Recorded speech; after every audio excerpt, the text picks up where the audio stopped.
ओम शांति। 27 फरवरी 2025 के ईश्वरीय महावाक्य। पहले सुनते हैं मुरली के मुख्य पॉइंट्स। बाबा ने कहा, अभी तुम आत्माएं सत्य के संग में बैठी हो। सत्संग होता ही ज्ञान मार्ग में है। सिवाय तुम ब्राह्मणों के और कोई का भी सत्य के साथ संग नहीं है। वह तो हैं देह अभिमानी।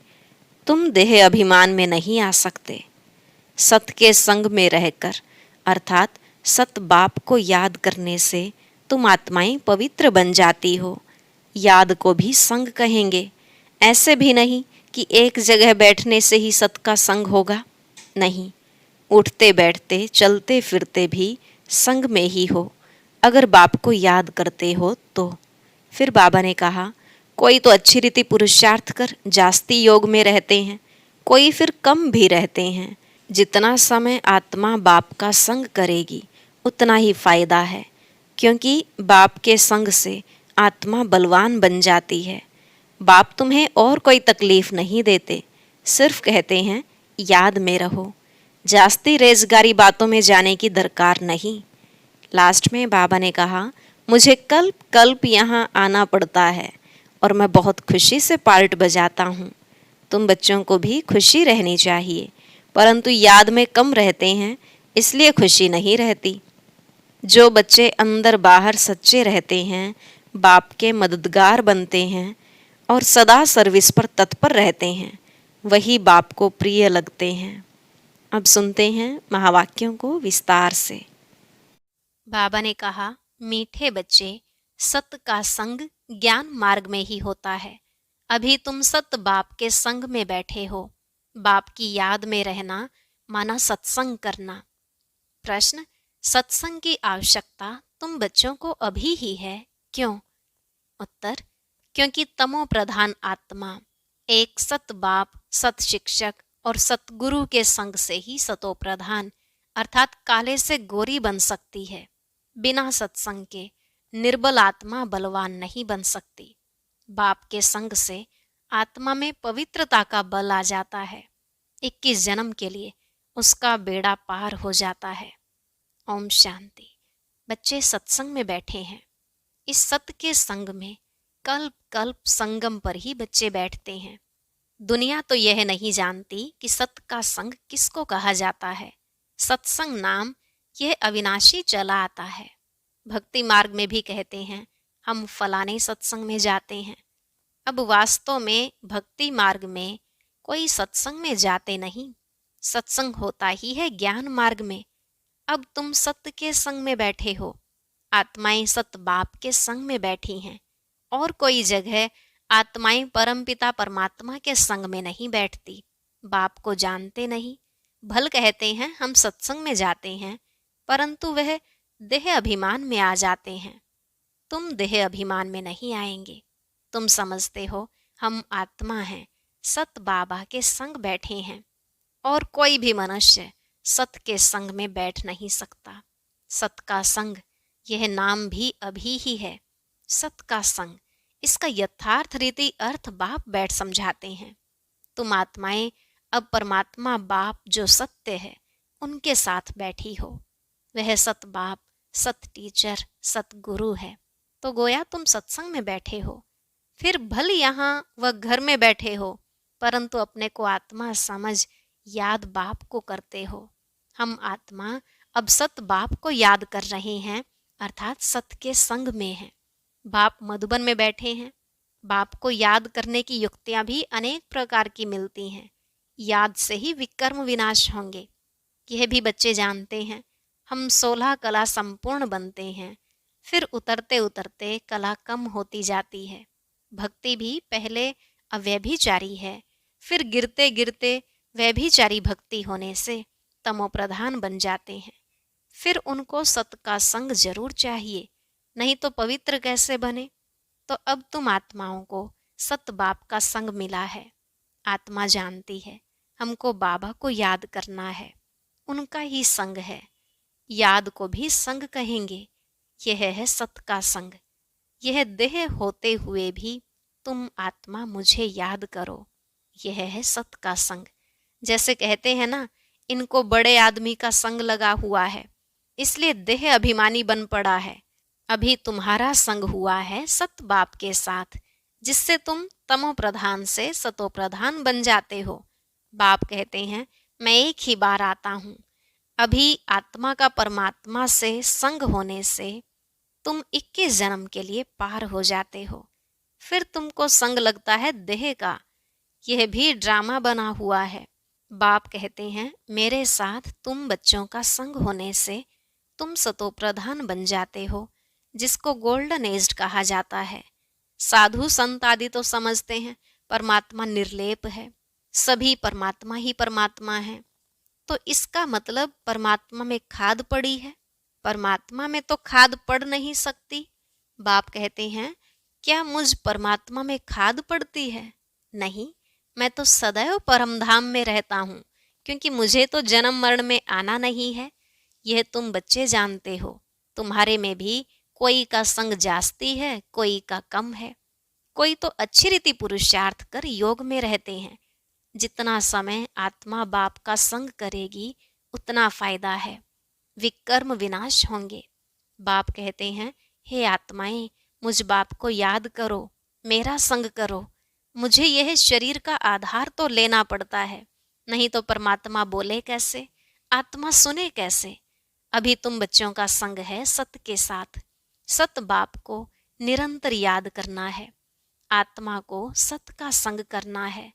आत्मा भी वंडरफुल है, परमात्मा भी वंडरफुल है, दुनिया भी वंडरफुल है। यह दुनिया कैसे चक्र लगाती है, वंडर है। तुम सारे ड्रामा में ऑल राउंड पार्ट बजाते हो। तुम्हारी आत्मा में 84 जन्मों का पार्ट नोंधा हुआ है, वंडर है। सतयुगी आत्माएं और आजकल की आत्माएं, उसमें भी तुम्हारी आत्मा सबसे जास्ती ऑलराउंडर है। नाटक में कोई का शुरू से पार्ट होता है, कोई का बीच से, कोई का पिछाड़ी में पार्ट होता है। वह हैं सब हद के ड्रामा। वह भी अभी निकले हैं। अब साइंस का इतना जोर है। सतयुग में कितना उनका बल रहेगा। नई दुनिया कितना जल्दी बनती होगी। वहाँ पवित्रता का बल है मुख्य। अभी हैं निर्बल, वहाँ हैं बलवान। यह लक्ष्मी नारायण बलवान है ना। अभी रावण ने बल छीन लिया है। फिर तुम उस रावण पर जीत पाकर कितना बलवान बनते हो। जितना सत का संग करेंगे, अर्थात आत्मा जितना सत बाप को याद करती है, उतना बलवान बनती है। पढ़ाई में भी बल तो मिलता है ना, तुमको भी बल मिलता है। सारे विश्व पर तुम हुक्म चलाते हो। आत्मा का सत के साथ योग संगम पर ही होता है। बाप कहते हैं, आत्मा को मेरा संग मिलने से आत्मा बहुत बलवान बन जाती है। बाप वर्ल्ड ऑलमाइटी अथॉरिटी है ना, उन द्वारा बल मिलता है। इसमें सब वेदों शास्त्रों के आदि मध्य अंत का ज्ञान आ जाता है। जैसे बाप ऑलमाइटी है, तुम भी ऑलमाइटी बनते हो। विश्व पर तुम राज्य करते हो, तुमसे कोई छीन नहीं सकता। तुमको मेरे द्वारा कितना बल मिलता है, इनको भी बल मिलता है। जितना बाप को याद करेंगे उतना बल मिलेगा। बाप और कोई तकलीफ नहीं देते हैं, सिर्फ याद करना है बस। 84 जन्मों का चक्र अब पूरा हुआ है, अब वापस जाना है। यह समझना कोई बड़ी बात नहीं है। जास्ती रेजगारी में जाने की तो दरकार नहीं है। बीज को जानने से समझ जाते हैं। इनसे यह सारा झाड़ ऐसे निकलता है, नटशेल में बुद्धि में आ जाता है। यह बड़ी विचित्र बातें हैं।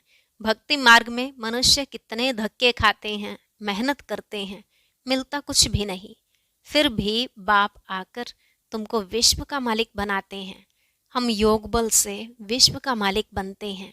यही पुरुषार्थ करना है। भारत का योग मशहूर है। योग से तुम्हारी आयु कितनी बड़ी हो जाती है। सत के संग से कितना फायदा होता है। आयु भी बड़ी और काया भी निरोगी बन जाती है। यह सब बातें तुम बच्चों की बुद्धि में ही बिठाई जाती हैं। और कोई का भी सत के साथ संग नहीं है, सिवाय तुम ब्राह्मणों के। तुम प्रजापिता ब्रह्मा की संतान हो, दादे पोत्रे हो। तो इतनी खुशी होनी चाहिए ना कि हम दादे पोत्रे हैं। वर्षा भी दादे से मिलता है, यही याद की यात्रा है। बुद्धि में यही सिमरण रहना चाहिए। उन सत्संगों में तो एक जगह जाकर बैठते हैं, यहाँ वह बात नहीं। ऐसे नहीं कि एक जगह बैठने से ही सत का संग होगा। नहीं, उठते बैठते चलते फिरते हम सत के संग में हैं। अगर उनको याद करते हैं तो, याद नहीं करते हैं तो देह अभिमान में है। देह तो असत चीज है ना, देह को सत नहीं कहेंगे। शरीर तो जड़ है, 5 तत्वों का बना हुआ। उनमें आत्मा नहीं होती तो चुरपुर न हो। मनुष्य के शरीर की तो वैल्यू है नहीं, और सबके शरीर की वैल्यू है। सौभाग्य तो आत्मा को मिलना है। मैं फलाना हूँ, आत्मा कहती है ना। बाप कहते हैं आत्मा कैसी हो गई है, अंडे कचमच सब खा जाती है। हर एक भस्मासुर है, अपने को आप ही भस्म करते हैं। कैसे? काम चिता पर बैठ हर एक अपने को भस्म कर रहे हैं, तो भस्मासुर ठहरे ना। अभी तुम ज्ञान चिता पर बैठ देवता बनते हो। सारी दुनिया काम चिता पर बैठ भस्म हो गई है, तमो प्रधान काली हो गई है। बाप आते हैं बच्चों को काले से गोरा बनाने, तो बाप बच्चों को समझाते हैं देह अभिमान छोड़ अपने को आत्मा समझो। बच्चे स्कूल में पढ़ते हैं, फिर पढ़ाई तो घर में रहते भी बुद्धि में रहती है ना। यह भी तुम्हारी बुद्धि में रहनी चाहिए। यह है तुम्हारी स्टूडेंट लाइफ। एम ऑब्जेक्ट सामने खड़ी है। उठते बैठते चलते बुद्धि में यह नॉलेज रहनी चाहिए। यहाँ बच्चे आते हैं, रिफ्रेश होते हैं, युक्तियाँ समझाई जाती हैं कि ऐसे ऐसे समझाओ। दुनिया में ढेर के ढेर सत्संग होते हैं, कितने मनुष्य आकर इकट्ठे होते हैं। वास्तव में वह सत का संग तो है नहीं। सत का संग तो अभी तुम बच्चों को ही मिलता है। बाप ही आकर सतयुग स्थापन करते हैं, तुम मालिक बन जाते हो। देह अभिमान अथवा झूठे अभिमान से तुम गिर पड़ते हो, और सत के संग से तुम चढ़ जाते हो। आधा कल्प तुम प्रारब्ध भोगते हो। ऐसे नहीं कि वहां भी तुमको सत का संग है। नहीं, सत का संग और झूठ का संग तब कहते हैं जब दोनों हाजिर हैं। सत बाप जब आते हैं वही आकर सब बातें समझाते हैं। जब तक वह सत बाप नहीं आए तब तक कोई जानते भी नहीं हैं।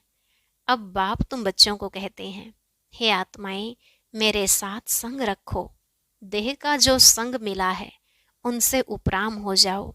देह का संग भल सतयुग में भी होगा, परंतु वहां तुम हो ही पावन। अभी तुम सत के संग से पतित से पावन बनते हो। फिर शरीर भी सतो प्रधान मिलेगा, आत्मा भी सतो प्रधान रहेगी। अभी तो दुनिया भी तमो प्रधान है। दुनिया नई और पुरानी होती है। नई दुनिया में बरोबर आदि सनातन देवी देवता धर्म था।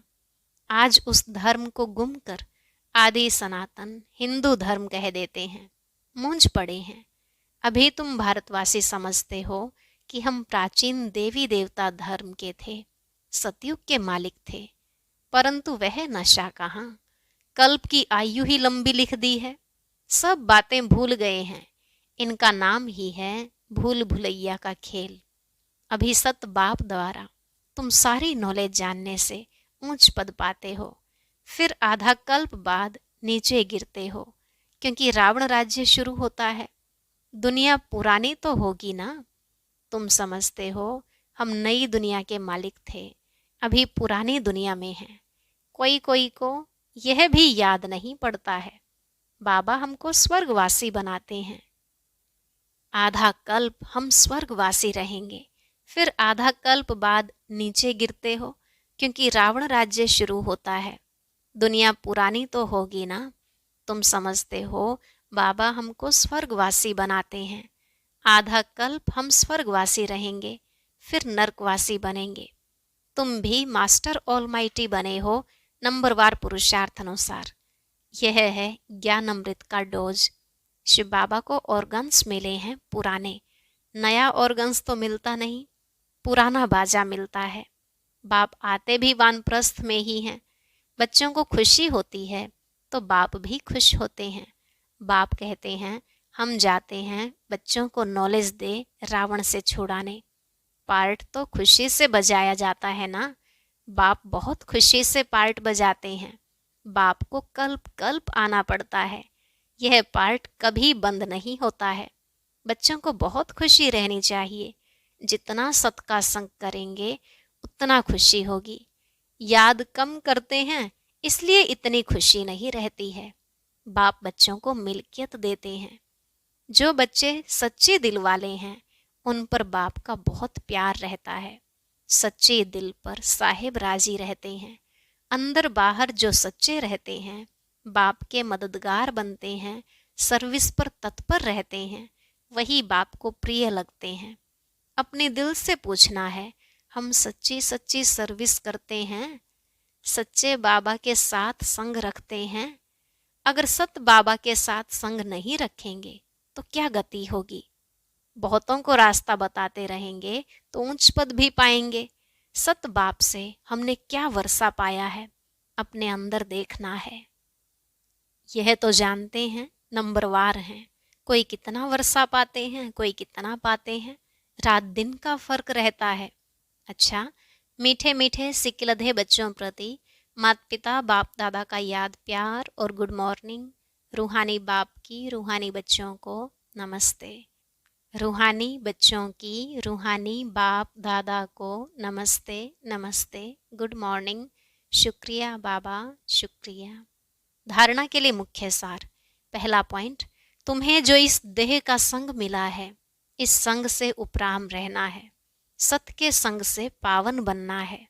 दूसरा, इस स्टूडेंट लाइफ में चलते फिरते बुद्धि में नॉलेज घूमती रहे, एम ऑब्जेक्ट को सामने रख पुरुषार्थ करना है, सच्चे दिल से बाप का मददगार बनना है। आज का वरदान, अव्यभिचारी और निर्विघ्न स्थिति द्वारा फर्स्ट जन्म की प्रारब्ध प्राप्त करने वाले समीप और समान भव। अव्यभिचारी और निर्विघ्न स्थिति द्वारा फर्स्ट जन्म की प्रारब्ध प्राप्त करने वाले समीप और समान भव। बाबा ने कहा, जो बच्चे यहाँ बाप के गुण और संस्कारों के समीप हैं, सर्व संबंधों से बाप के साथ का व समानता का अनुभव करते हैं, वही वहाँ रॉयल कुल में फर्स्ट जन्म के संबंध में समीप आते हैं। दूसरा, फर्स्ट में वही आएंगे जो आदि से अब तक अव्यभिचारी और निर्विघ्न रहे हैं। निर्विघ्न का अर्थ यह नहीं कि विघ्न आए ही नहीं, लेकिन विघ्न विनाशक व विघ्नों के ऊपर सदा विजयी रहे। यह दोनों बातें यदि आदि से अंत तक ठीक हैं तो फर्स्ट जन्म में साथी बनेंगे। स्लोगन, साइलेंस की पावर से नेगेटिव को पॉजिटिव में परिवर्तन करो। साइलेंस की पावर से नेगेटिव को पॉजिटिव में परिवर्तन करो। अव्यक्त इशारे, एकांत प्रिय बनो, एकता और एकाग्रता को अपनाओ। एकांतवासी अर्थात सदा स्थूल एकांत के साथ साथ एक के अंत में रहना। एकाग्रता की शक्ति से किसी भी आत्मा का मैसेज उस आत्मा तक पहुंचा सकते हो, किसी भी आत्मा का आह्वान कर सकते हो, किसी भी आत्मा की आवाज को कैच कर सकते हो, किसी भी आत्मा को दूर बैठे सहयोग दे सकते हो। ओम शांति। अब सुनते हैं आज की अव्यक्त मुरली। इसके लिए ऊपर दिए गए बॉक्स पर क्लिक करें।